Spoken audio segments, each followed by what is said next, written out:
নির্বাচন, ত্রয়োদশ জাতীয় সংসদ নির্বাচনকে ঘিরে প্রত্যেকটা রাজনৈতিক দল যার যার দল গোছানোতে ব্যস্ত।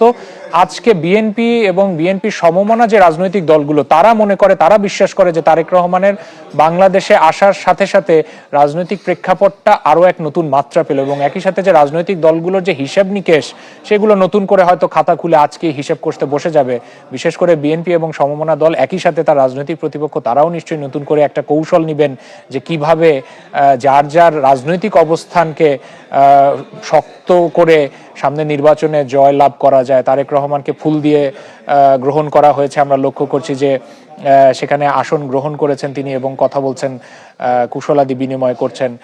এবং তারেক রহমান যেমন আলোচিত ব্যক্তিত্ব রাজনীতির অঙ্গনে, বিশেষ করে 2008 থেকে শুরু করে 17 বছরের পর একরকম বলা চলে যে তিনি নির্বাসনেই ছিলেন বাংলাদেশের মাটিতে সশরীরে, আজকে তাকে দেখা যাচ্ছে। একই সাথে আলোচিত চরিত্র ডাক্তার জুবাইদা রহমানও